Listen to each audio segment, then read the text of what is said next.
Hello friends, very good morning. Welcome to daily vocabulary from the Hindu.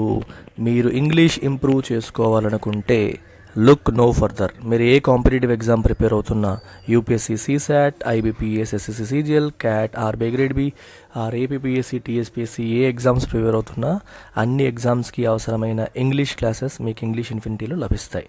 దీంట్లో ప్రతిరోజు half an hour పాటు వొకాబులరీతో పాటు ఎగ్జామ్స్కి అవసరమైన డిఫరెంట్ మోడల్స్, గ్రామర్ కూడా కవర్ చేయడం జరుగుతుంది. రోజు రాత్రి 7 గంటలకి లైవ్ క్లాస్ అనేది ఉంటుంది. నేనే స్వయంగా డీల్ చేస్తాను, వేరే ఫ్యాకల్టీ రారు.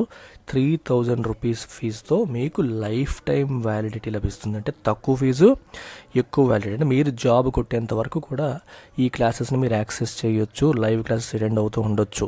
డిఫరెంట్ ఎగ్జామ్స్ ఏది దగ్గరలో ఉంటే ఆ ఎగ్జామ్కి మనం ప్రయారిటీ ఇస్తూ దానిపైన డిఫరెంట్ మోడల్స్ మనం ప్రాక్టీస్ చేస్తూ ఉంటాం క్లాస్లో. సో ఈ నెంబర్కి మీరు కాంటాక్ట్ చేసి లేదా మన వెబ్సైట్లో డైరెక్ట్గా కూడా మీరు పర్చేస్ చేసుకోవచ్చు. సో ఇవాల్టి వర్డ్ ఆఫ్ ది డే ఏంటంటే ERSATZ, కానీ ప్రొనౌన్సియేషన్ వచ్చేసరికి ఎర్జాట్స్ అని చెప్పి చదువుతాం. సో ఎర్సాట్స్ అని కాదు, ఎర్జాట్స్ అని. ఇక్కడ జెడ్, ఇక్కడ ఎస్ వచ్చినట్టుగా చదువుకుంటాం. సో ఇది ఈ పదం మీనింగ్ ఏంటి? An artificial or inferior substitute or imitation. కొన్నిసార్లు చూడండి, మనకి ఒక మంచి వస్తువు కొనాలనుకుంటాం, కానీ అన్ఫార్చునేట్లీ అది బాగా ఎక్స్పెన్సివ్ అవ్వడం వల్ల, దొరక్కపోవడం వల్ల దాని డూప్లికేట్ని తెచ్చుకుంటాం, సబ్స్టిట్యూషన్ తెచ్చుకుంటాం. సో ఈ సబ్స్టిట్యూట్ అనేది ఒరిజినల్ రీప్లేస్ చేయగలుగుతుందా?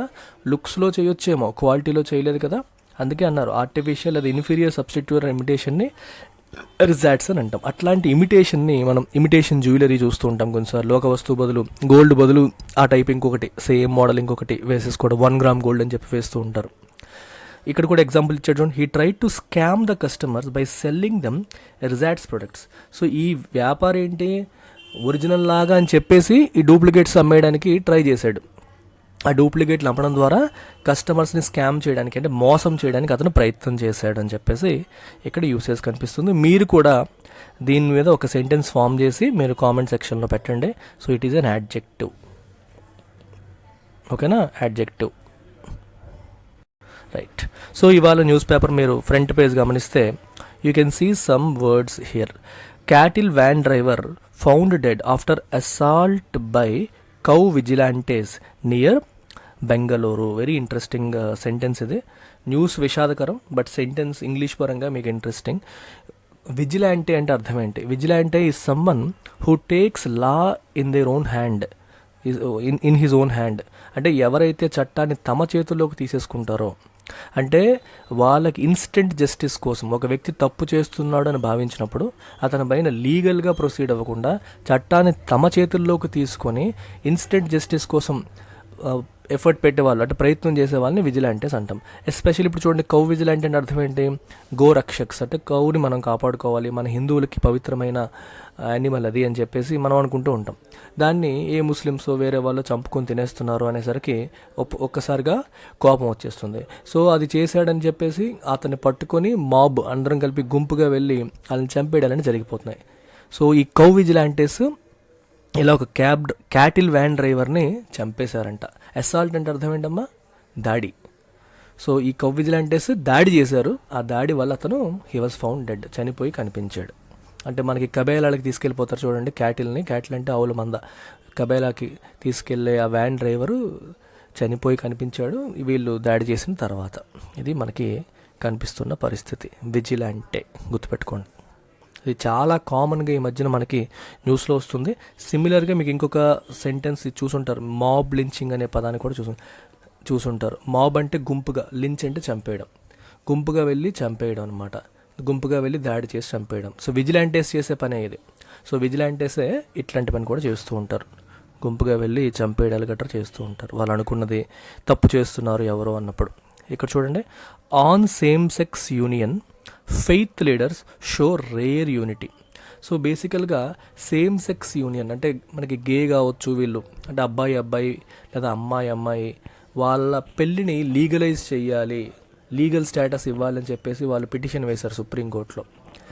ఆ విషయంలో ఫెయిత్ లీడర్స్ అంటే అర్థం ఏంటి, డిఫరెంట్ మతాలకి చెందిన, ఫెయిత్ అంటే ఇక్కడ మతం అన్నట్టు అనమాట, అంటే ఒక నమ్మకం. ఇప్పుడు చూడండి, హిందువులు ఫెయిత్ వేరు, ఇస్లాంకి ఫెయిత్ వేరు, అలా డిఫరెంట్ ఫెయిత్స్ ఫాలో అయ్యే వాళ్ళంతా ఈ లీడర్స్ అందరూ కూడా యూనిటీ చూపిస్తున్నారంట రేర్గా. అదేంటి, అన్ని మతాలు ఒకే తాటిపైకి ఎందుకు వచ్చేసాయి, అందరూ కూడా సేమ్ సెక్స్ మ్యారేజ్ని వ్యతిరేకిస్తున్నారు. It's against the order of the nature, ఇది నేచర్ యొక్క ఆర్డర్కి వ్యతిరేకము, ఇది కరెక్ట్ కాదని చెప్పేసి ఈ రిలీజియస్ లీడర్స్ అందరూ కూడా సేమ్ సెక్స్ మ్యారేజ్ని మీరు సమర్థించొద్దు, దాన్ని లీగలైజ్ చెయ్యొద్దు అని చెప్పి సుప్రీంకోర్టుని అర్జీ చేస్తున్నారు. అందరూ కూడా ఒకే మాట మీద ఉన్నారు, ఈ ఒక్క విషయంలో అందరూ ఒకే మాట మీద ఉన్నారు. ఇది పరిస్థితి. ఇక్కడ చూడండి, doors of BJP shut forever for Nitish. ఎవరంటున్నారు, అమిత్ షా ఏమంటారంటే నితీష్ కుమార్కి బీజేపీ డోర్లు శాశ్వతంగా మూసివేయబడ్డాయి. అంటే ఇంకెప్పుడు కూడా బీజేపీ నితీష్ కుమార్ పార్టీతో కలవదు, మాకు హ్యాండ్ ఇచ్చాడు, అతను మోసం చేశాడు, మళ్ళీ ఇంకొకసారి వాళ్ళతో చేతులు కలిపే ప్రసక్తే లేదు, డోర్స్ షట్ ఫర్ ఎవర్, కంప్లీట్గా పూర్తిగా మూసివేయబడ్డాయి అని చెప్పేసి అమిత్ షా చెప్పడం జరుగుతుంది. అలాగే నెక్స్ట్ పేజ్ మీరు గమనిస్తే, all eyes on border talks between Bhutan and China as king begins India visit. Bhutan king India వచ్చారంట. సో ఈ మధ్య భూటాన్కి చైనాకి మధ్యలో బార్డర్ టాక్స్ జరగబోతున్నాయో. సో ఆల్ ఐస్ ఆన్ అంటే అందరి కళ్ళు దాని వైపే, అంటే అది చాలా ఇంపార్టెంట్, అది ఏం జరుగుతుందా అన్న యాంగ్జైటీ అందరిలో ఉంది. సో అందరి కళ్ళు దాని వైపే అని చెప్పడానికి ఇది పదం వాడతారు, ఆల్ ఐస్ ఆన్ అనే పదాన్ని వాడతారు. సో ఇక్కడ చూడండి, foreign trade policy brings strategic and economic interest into trade transit ties. ఇక్కడ రెండు పదాలు చూడండి, ట్రాన్సిట్ అంటే ఏంటమ్మా, carrying of people or things, ఒక ప్లేస్ నుంచి ఇంకో ప్లేస్కి మనుషుల్ని కానీ థింగ్స్ని కానీ క్యారింగ్ చేయడం, ట్రాన్స్పోర్ట్ చేయడాన్ని మనం ట్రాన్సిట్ అంటాం. ప్రయాణం అన్నట్టు మీరు తీసుకోవచ్చు, ఒక చోట నుంచి ఇంకో చోటికి వెళ్ళడం. టైస్ అంటే ఏంటమ్మా, సంబంధాలు, టైస్ అంటే రిలేషన్స్. ట్రాన్సిట్ అంటే మనకి ఎక్స్పోర్ట్ ఇంపోర్ట్ గురించి మాట్లాడుతున్నప్పుడు వస్తువులు బార్డర్ దాటుతుంటాయి కదా, వీటికి సంబంధించిన సంబంధాలు అని చెప్పడానికి ఇది చెప్పారు. మీ డైలీ ఎకానమీ అనాలిసిస్లో నేను ఈ న్యూస్ ఐటమ్ని సబ్జెక్ట్ పరంగా కవర్ చేస్తాను, ఇక్కడ ఓన్లీ వొకాబులరీ పరంగా మాత్రమే మీరు చూడండి. సబ్జెక్ట్ ఏంటనేది నేను మన ఎకానమీ అనాలిసిస్లో కవర్ చేస్తాను. Government stays with export curbs on petroleum మీద ఎక్స్పోర్ట్ కర్బ్స్ అంటే నియంత్రణలు, అవి కంటిన్యూ చేస్తుంది గవర్నమెంట్. పెట్రోల్ మీద ఎక్స్పోర్ట్ రెస్ట్రిక్షన్స్ ఇండియా కంటిన్యూ చేస్తోందని చెప్పి మనకి ఇక్కడ న్యూస్ కనిపిస్తుంది. కర్బ్ అంటే నియంత్రణ, రెస్ట్రిక్షన్ అని అర్థం. Government expand definition of political risk under export guarantee scheme. ఇవన్నీ కాదు కానీ పొలిటికల్ రిస్క్ అంటే ఏంటో జస్ట్ తెలుసుకోండి. ఎవరన్నా సరే బిజినెస్ పెడుతున్నారు అనుకోండి, ఆ బిజినెస్ పెట్టే వాళ్ళకి పొలిటికల్ రిస్క్ కూడా ఉంటుంది. ఫర్ ఎగ్జాంపుల్, విదేశానికి చెందిన వ్యక్తి ఇండియాలో బిజినెస్ పెడుతున్నాడు, అతను ఇక్కడ ఫేస్ చేసే పొలిటికల్ రిస్క్ ఏంటి, ప్రభుత్వాలు మారిపోతే, పాలసీలు మారిపోతే. ఈరోజు ఉన్న పాలసీలన్నీ బిజినెస్కి అనుకూలంగా ఉన్నాయని చెప్పేసి తను వచ్చి మన దేశంలో బిజినెస్ పెట్టాడు.